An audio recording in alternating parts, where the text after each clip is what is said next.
154 জন যাত্রী নিয়ে ঢাকার হযরত শাহজালাল আন্তর্জাতিক বিমানবন্দর থেকে উড্ডয়নের কিছুক্ষণ পরই ইঞ্জিনে ত্রুটি দেখা দেওয়ায় বিমান বাংলাদেশ এয়ারলাইন্সের সিঙ্গাপুরগামী একটি ফ্লাইট আবারও ঢাকায় ফিরে এসেছে। শুক্রবার 27 জুন সকালে বিমানের BG584 ফ্লাইটে এ ঘটনা ঘটে। ফ্লাইটটি বোয়িং 737-800 মডেলের এয়ারক্রাফট দিয়ে পরিচালিত হচ্ছিল। বান্ডেল থাকলে প্রতি সেনমানিতে টাকা বাঁচবে। বিকাশ সেনমানি বান্ডেল কিনে জিতুন প্রতি লেনদেনে। ফ্লাইটটি বাংলাদেশ সময় সকাল 8টা 38 মিনিটে উড্ডয়ন করেছিল। তবে উড্ডয়নের কিছুক্ষণ পর প্রায় 2500 ফিট উচ্চতায় পৌঁছেই ক্যাপ্টেন ইঞ্জিনে সমস্যা অনুভব করেন। তখনই তিনি নিরাপত্তার কথা বিবেচনা করে ঢাকায় ফিরে আসার সিদ্ধান্ত নেন।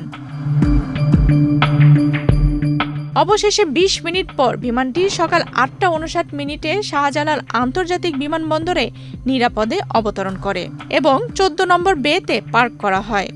ফ্লাইটটিতে 154 জন যাত্রী এবং 7 জন ক্রু মেম্বার ছিলেন। সবাই নিরাপদে রয়েছেন বলে নিশ্চিত করেছেন হযরত শাহজালাল আন্তর্জাতিক বিমানবন্দরের নির্বাহী পরিচালকের মুখপাত্র মোহাম্মদ মাহমুদুল হাসান মাসুন।